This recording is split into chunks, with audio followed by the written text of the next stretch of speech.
नारी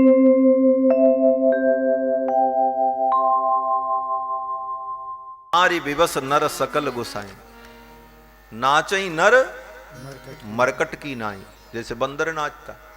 तो भगवान ने सोचा कि जो विवाह के पहले इतना विवश और परवश हो गया है कि मोहिनी मुझको मिल जाए, तो मिल जाने के बाद तो इसका क्या होगा? फिर तो मेरा नारद बंदर बन जाएगा। भगवान ने सोचा आज अगर मैं नारद को बंदर बनाऊंगा तो मेरा नारद सदा के लिए सुंदर बना रहेगा, और अगर आज मैं अपने नारद को सुंदर बना देता हूं तो मेरा नारद सदा के लिए बंदर बन जाएगा। तो भगवान ने सोचा एक दिन बंदर बन जाएं और बाकी दिन सुंदर रहें, ये अच्छा है कि एक दिन सुंदर बनने के चक्कर में जीवन भर बंदर बनना पड़े। तो भगवान ने नारद जी को बंदर का मुंह दे दिया। नारद जी को समझ में नहीं आया। नारद जी आए, विश्व मोहिनी ने देखा, उसने माला नहीं पहनाई। उसी समय भगवान आ गए राजकुमार का रूप धारण करके, और विश्व मोहिनी ने भगवान के गले में बरमाला डाल दी। दुल्हन लई गए लक्ष्य निवासा, नृप समाज सब भयउ उदासा। नारद जी का ब्याह हुआ नहीं। नारद जी बड़े व्याकुल हुए। शंकर जी के गण वहीं खड़े थे। शंकर जी के गणों ने कहा नारद जी जरा अपना मुंह तो देखो, ऐसी सुंदरता पर कौर कन्या वरण करेगी। नारद जी ने पानी में अपना जब मुंह देखा तो बंदर का मुख दिखा। अब तो नारद जी को क्रोध आ गया। किसके ऊपर? बोले भगवान के ऊपर। इतना उपहास कराया भगवान ने मेरा। दई हूं साप की मरी हूं जाई, आज मैं शाप दूंगा भगवान नारायण को और या तो मर जाऊंगा। इतना क्रोध आ गया नारद जी को। चल पड़े। बीच ही पंथ मिले दनुजारी, बीच रास्ते में ही भगवान मिल गए, और अकेले नहीं मिले। भगवान भी बड़े कौतुकी। बीच ही पंथ मिले दनुजारी, संग रमा सोई राजकुमारी। एक तरफ लक्ष्मी थी और एक तरफ ये नई वाली दुल्हन राजकुमारी माया। अब तो नारद जी को और गुस्सा आया। इनको देखो, परम स्वतंत्र न सिर पर कोई, इनकी खोपड़ी पर कोई है नहीं, ये परम स्वतंत्र है। अपने तो दो दो ब्याह कर लिया, मेरा एक भी नहीं होने दिया।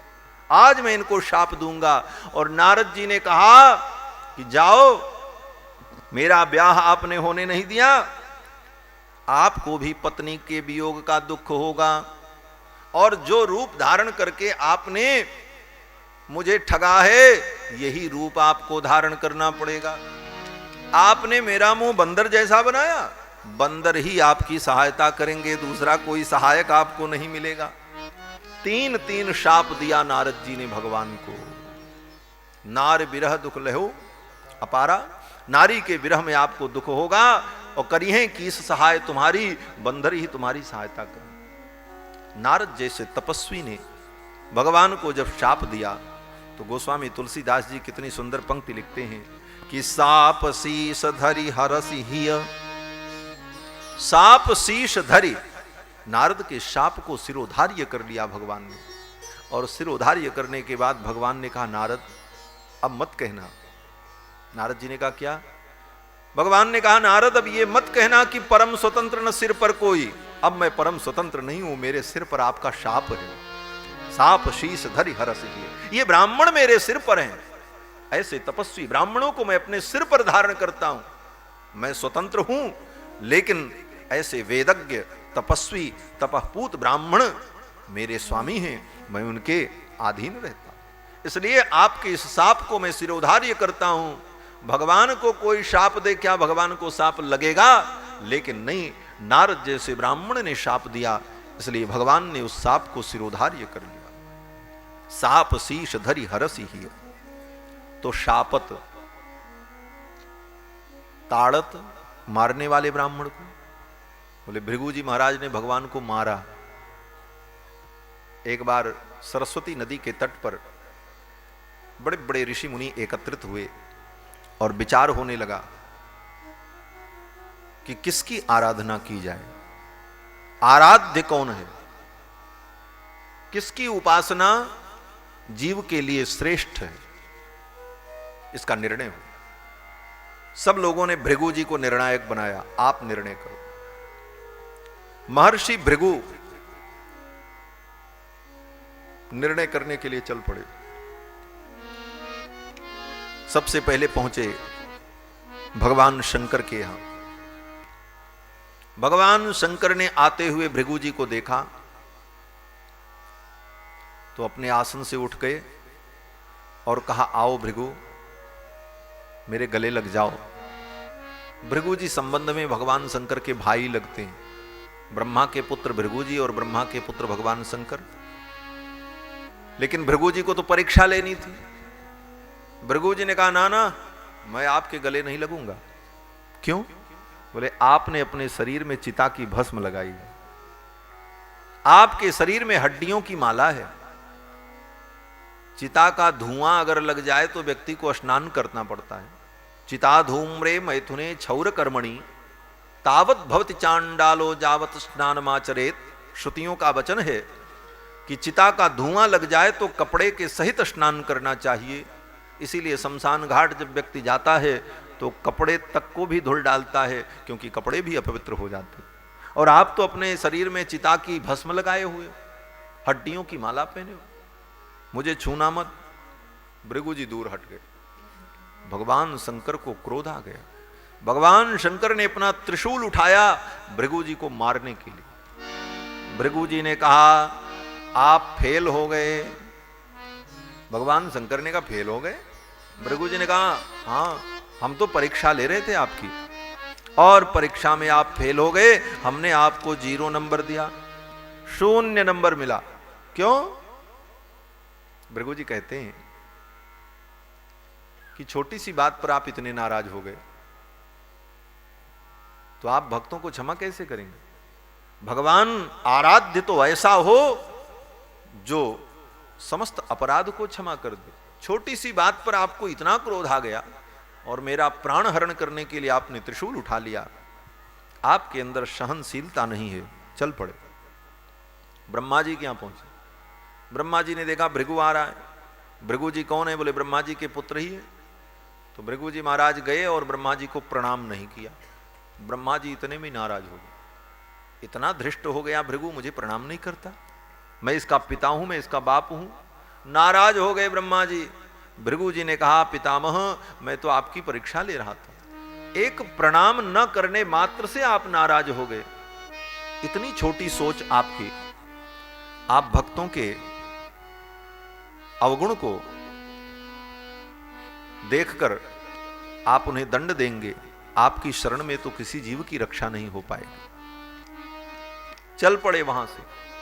ब्रह्मा जी को भी 0 नंबर दिया भृगु जी ने। चले सीधे पहुंचे क्षीर सागर, और क्षीर सागर में भगवान नारायण शयन कर रहे थे। भृगु जी पहुंचे और सबसे कठिन परीक्षा भगवान नारायण की। भगवान नारायण के वक्षस्थल पर भृगु जी ने अपने पैर से मारा, एक लात मारी। और ज्यों ही भृगु जी ने भगवान के वक्षस्थल पर चरण प्रहार किया, भगवान उठ करके बैठ गए और तुरंत भृगु जी के चरणों में गिर पड़े। भृगु जी को अपने आसन पर बैठाया, स्वयं भगवान नीचे बैठ गए और भृगु जी के चरण को अपने पीतांबर से पोंछने लगे। भगवान ने कहा, विप्रवर, आप आए और मैं धृष्ट के समान सोता रहा। मेरा कर्तव्य तो यह था कि मैं उठ करके आपको प्रणाम करता, आपका सम्मान करता, लेकिन आपने अपने चरण प्रहार से मुझे शिक्षा प्रदान की है कि मुझे सावधान रहना चाहिए कि कोई विप्र श्रेष्ठ पुरुष आवे तो मुझे उठ करके उनका आदर करना चाहिए। और ये शिक्षा देने के लिए आपने मेरे वक्षस्थल पर चरण का प्रहार किया। आपके चरण अत्यंत कोमल हैं, मेरा वक्षस्थल अत्यंत कठोर है, आपके चरणों में पीड़ा भई होगी। ऐसा कह करके भगवान भृगु जी के चरण को पोंछने लगे। भृगु के नेत्रों में अश्रु आ गए। भृगु जी रोने लगे। भृगु जी का हृदय भर आया। शील हो तो ऐसा शील हो जैसा शील इनके अंदर है। और भृगु जी ने आकर के महर्षियों की सभा में निर्णय सुना दिया, आलोड्य सर्वशास्त्राणि विचार्यैव च पुनः पुनः। समस्त शास्त्रों का आलोडन करके, बार बार विचार करके, इदमेकम सुनिष्पन्नम, ये मैंने निर्णय किया है कि ध्येयो नारायण सदा, भजन करने के योग्य तो भगवान है। भजनीय तो भगवान ही है, बाकी कोई भजनीय नहीं है। आदरणीय है, वंदनीय है, लेकिन भजन करने के योग्य तो भगवान है। ध्येयो नारायण सदा। तो शापत ताड़त, शाप देने वाले ब्राह्मण नारद के चरणों में भगवान ने प्रणाम किया, मारने वाले ब्राह्मण भृगु के चरणों में भगवान ने प्रणाम किया। परुष कहंता, कठोर वचन कहने वाले ब्राह्मण बोले परशुराम जी। श्री रामावतार में परशुराम जी आए और परशुराम जी ने कितने कटु वचन कहे राम जी को, लेकिन इसके बाद भी राम जी परशुराम जी के चरणों में प्रणाम करते हैं और प्रणाम करते हुए कहते हैं, हे विप्रवर, जो आपके चरणों में श्रद्धा रखता है, जो विप्र से डरता है, वो दुनिया में सर्वत्र निर्भय हो जाता है। विप्र बंस करे अस प्रभुताई, निर्भय होई जो तुम ही डराई।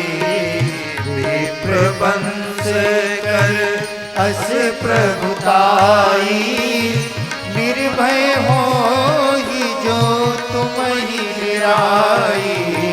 विप्र बंस कर। परशुराम जी के सामने भगवान श्री राम अपने पीतांबर को धीरे से हटाते हैं और जो चरण चिन्ह बना है, भृगु जी ने जो चरण मारा था भगवान नारायण को, वो चिन्ह सभी अवतारों में भृगु जी के चरण चिन्ह।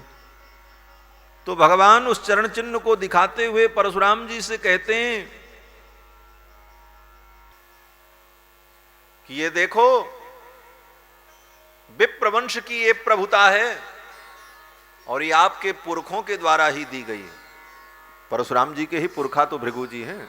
आयो भृगुकुल कमल पतंगा, भृगुकुल के परशुराम जी महाराज हैं और भृगु जी के चरण का चिन्ह वक्षस्थल पर बना था। भगवान श्री राम ने कहा, विप्रवंश कर अस प्रभुताई, ये विप्रवंश की प्रभुता देखो, ऐसे वंश में आप उत्पन्न हो।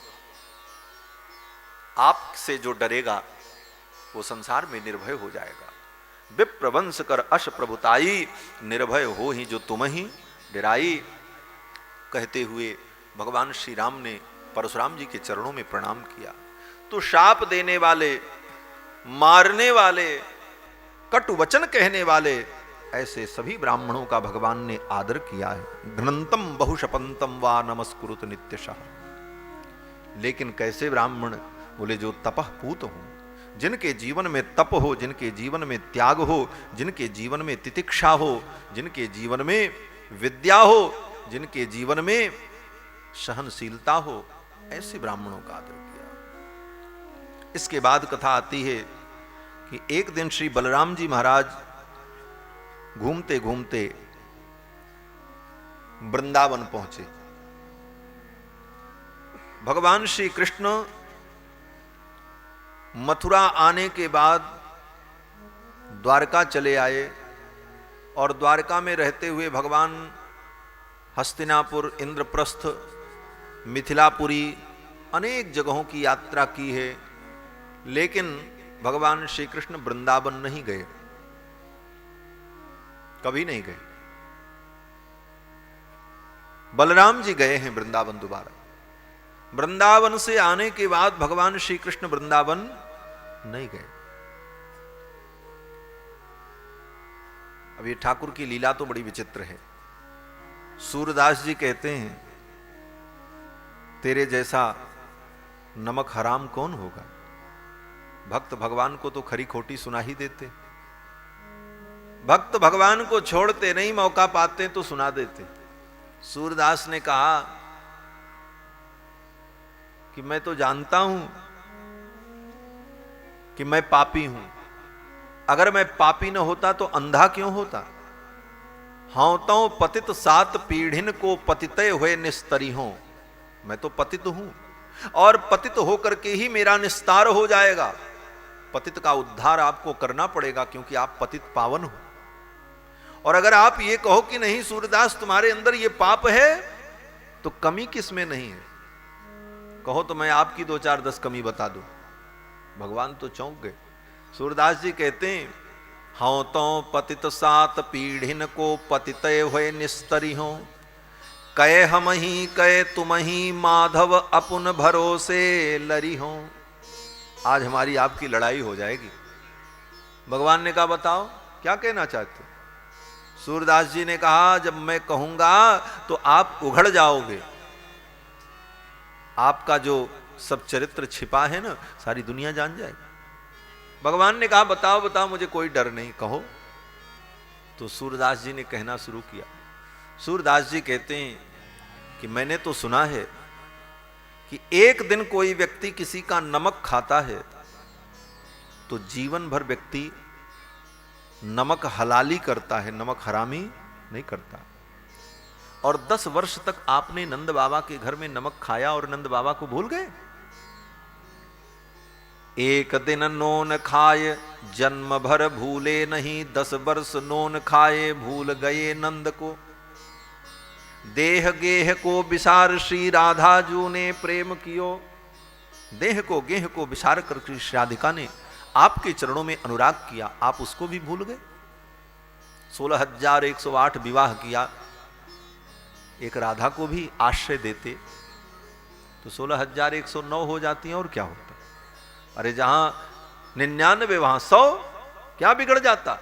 लेकिन आपने उसके प्रेम का आदर नहीं किया, ब्रज के उस प्रेम को आपने भुला दिया। एक दिन नोन खाए जन्म भर भूले नहीं, 10 वर्ष नोन खाए भूल गए नंद को। अरे कृष्ण तू बहुत छलिया है, तेरे छल को तेरे छद्म को तेरे भाई बलराम भी नहीं जान पाए। तेरे जैसा निर्लज्ज दुनिया में कौन होगा जो कि अपनी बहन को स्वयं अर्जुन के साथ भगा दे। सूरदास कहते हैं कि पारथ के साथ निज बहन भगाए दई। दुनिया में किसी की बहन को कोई भगा ले जाए तो व्यक्ति उसका गला काट लेता है, और आपके जैसा निर्लज्ज कौन होगा कि आपने स्वयं अपनी बहन को अर्जुन के साथ विदा कर दिया। धीरे से चली जाना, अर्जुन को समझा दिया कि पीछे रथ खड़ा करना और मेरी बहन को रथ पर बैठाना, लेके चले जाना। और तेरे इस छल को बलराम जी भी नहीं जान पाए। वाह, अब तो भगवान सूरदास से कहते भैया बस कर, अब ज्यादा करने की जरूरत नहीं, दुनिया जान जाएगी तो अनर्थ हो जाएगा। सूरदास जी कहते बस इतने में घबरा गए। अभी तो मैंने आपके कीर्ति का महल बनाने के लिए नींव खोदा है, अभी तो महल खड़ा करना बाकी है। भगवान ने कहा बस बस सूरदास। सूरदास जी कहते हैं कि पारथ के साथ निज बहन भगाए दई, बलरामहु न जाने तेरे छल छद्म को। बलराम भी तेरे छल छद्म को नहीं समझ सके। तो भगवान की लीला ये बड़ी अद्भुत है। वृंदावन से आने के बाद कभी भगवान वृंदावन नहीं गए। अब ये प्रश्न है, अभी भी मेरे ही मन में ये शंका भी उत्पन्न हुई और समाधान भी ठाकुर जी ने ही समझा दिया।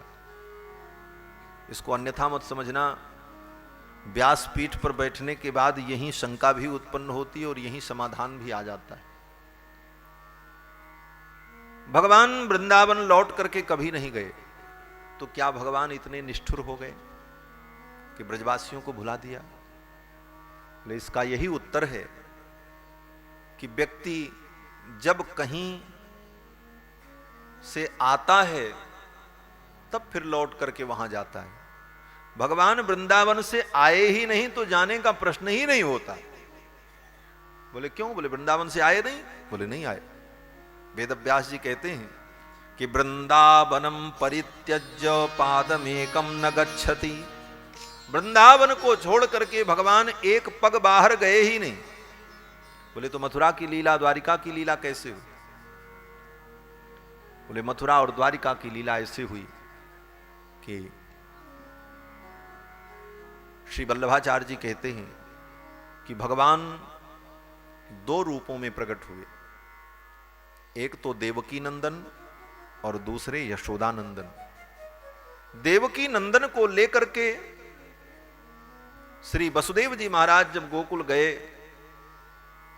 तो नंद नंदन यशोदा नंदन जो पहले से वहां प्रकट थे, उन्हीं के पास जब कृष्ण को सुला दिया, देवकी नंदन को सुला दिया, तो दोनों स्वरूप एक हो गए। देवकी के पुत्र जो कृष्ण हैं और यशोदा के पुत्र भी कृष्ण हैं, ये दोनों कृष्ण की मूर्तियां एक हो गई। और वृंदावन में 10 वर्ष तक दोनों एक होकर लीला करते रहे, दोनों स्वरूप एकीकृत होकर के लीला हुई। और आगे की लीला को संपन्न करने के लिए जो देवकी नंदन थे, वो देवकी नंदन तो मथुरा आ गए, और जो यशोदा नंदन थे वो तो वृंदावन में ही रह गए। इसीलिए श्री सुखदेव जी कहते हैं कि वृंदावनम परित्यज्य पादमेकम न गच्छति। वृंदावन छोड़ करके भगवान एक पग बाहर गए ही नहीं। आज भी वृंदावन में विराज।